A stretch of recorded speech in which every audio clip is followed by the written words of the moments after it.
Welcome to Oil Painting with Steve Simon. Getting set up. What you need to know and acquire before painting in oils.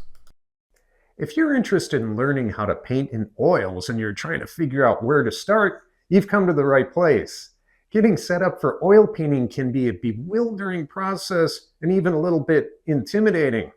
Don't worry, I'm here to break it all down for you and minimize the confusion and expense. This video is an excerpt from a series of courses I offer on Skillshare and Patreon. If you're interested in checking those out, I've provided links in the show notes below. So here we are. Welcome to my studio space.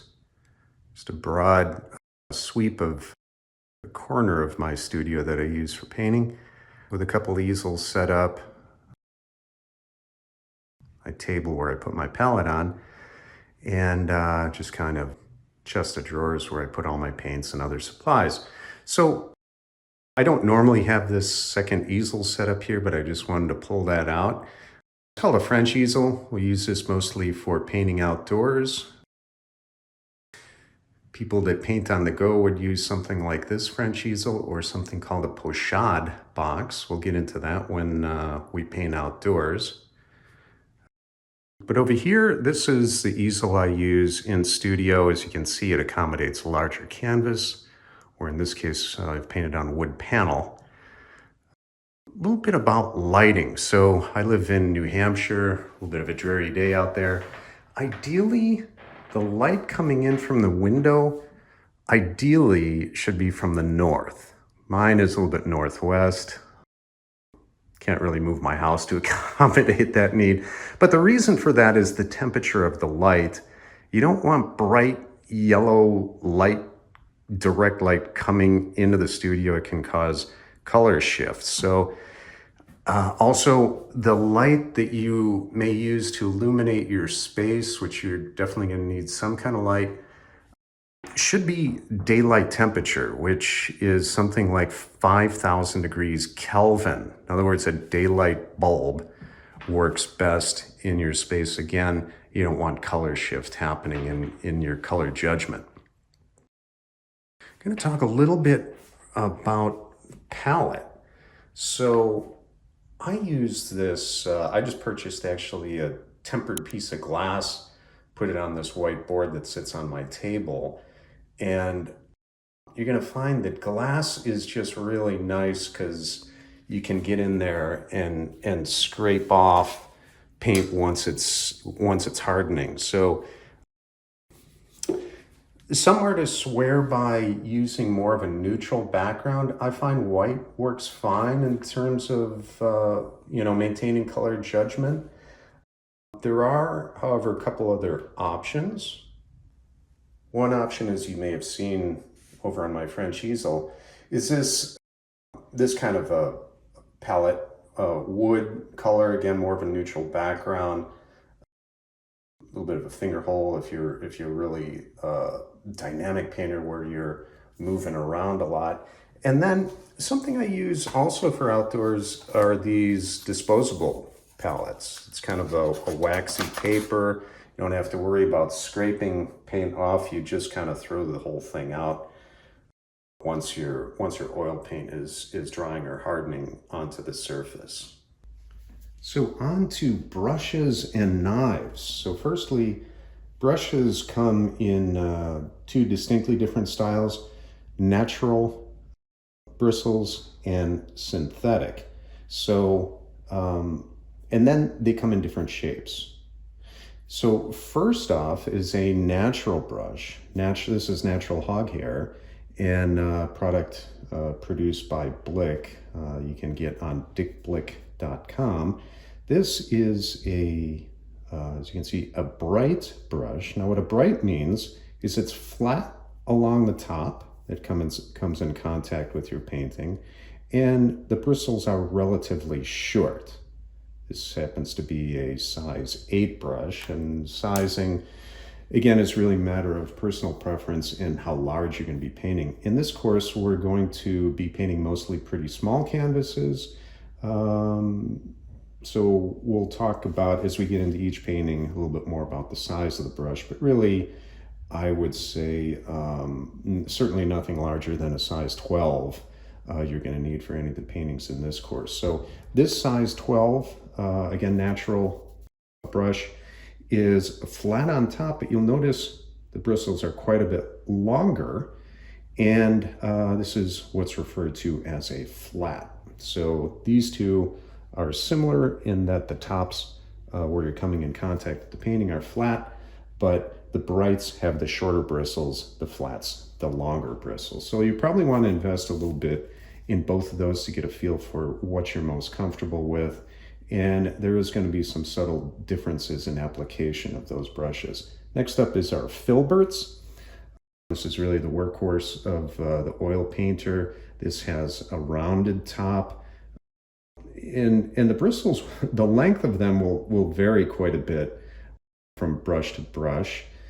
So that's our filbert.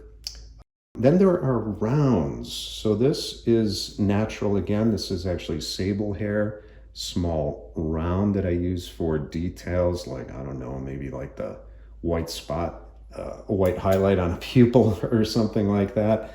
I've pulled this one out because it's also a round, but it's synthetic. So synthetic round, and then another synthetic flat on top, long bristles, so we would call this a flat. So those, just a quick rundown of brushes. I've purchased all these from dickblick.com. Great source for anything that you're going to need for this course. Now, next are the painting knives. So again, the knives really come in two different flavors for the different functions. So this, you can see it's got a lot of use. This is my mixing knife. So this is going to be the knife I use to mix colors on my palette. Now, sometimes we're going to be mixing with a palette knife like this, and other times you'll just be mixing with your brush. And then there's a variety of knives that have different shapes that are your painting brushes, or sorry, painting knives. And we'll get into that as we go along as well. So next, how to clean your brushes while you're painting. Some people object to painting in oils because they claim they're sensitive to the solvents that are used in painting. And that it can be a problem for some people, but really if you're using the right supplies, it really isn't a problem. I highly recommend this product by Gamblin called Gamsol for cleaning your brushes and thinning medium. It's an odorless mineral spirits. It's really the odor of mineral spirits that bothers people, if it bothers you at all. When I paint, I generally have that window over there cracked and just kind of encourage the fumes out that window. Even have a fan that I set up that blows it out the window. So if you're concerned about VOCs, that sort of thing, I would recommend a well-ventilated space to try to encourage those fumes out the window. So Gamsol by Gamblin.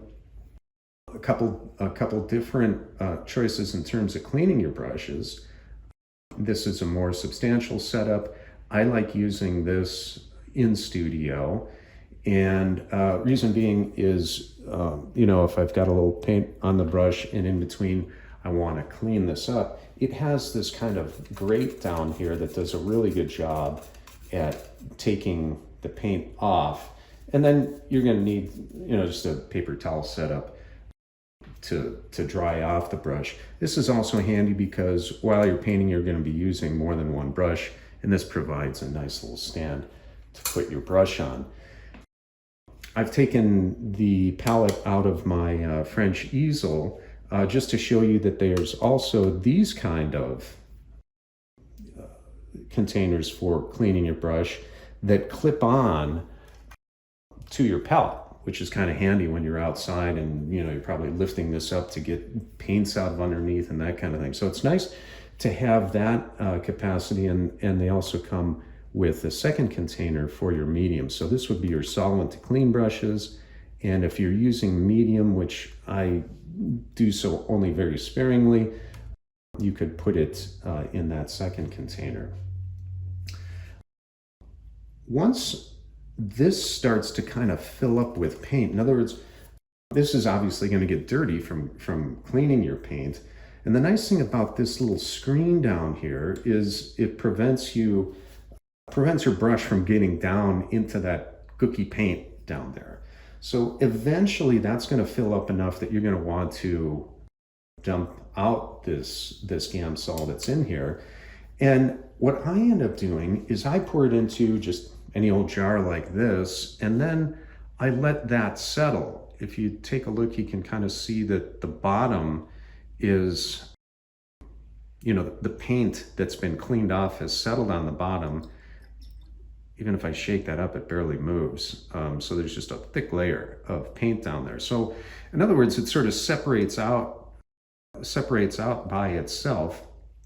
And I can then pour this back into my Gamsol bottle. So what I end up doing is I use a funnel to pour this back into my Gamsol container, and I get a lot of mileage out of these one of these jars of Gamsol. So really, in the end, the only thing that I'm depleting is when that Gamsol is coming off on the paper towel. So on to the good stuff, the paints. So paints come in a variety of qualities. So you're going to find there's like a student grade, professional grade, and then even grades beyond that. I use professional grade oil colors. Mostly I use Gamblin and Winsor and Newton. There's a big discussion among artists. If you talk to any artist about what their color palette is, boy, you're going to get a variety of different answers. And in one of the lessons in this course, we're actually going to be using a specific color palette called the Zorn palette for doing portrait painting, which is a very limited palette. So there's an argument to be made for limiting your palette that creates more of a color harmony in your work. In one of the early lessons of this course, where we learn how to mix painting, we're going to be using a specific set of colors that I've laid out here, and that is a warm and a cool, warm and a cool, warm and a cool of each of the three primary colors.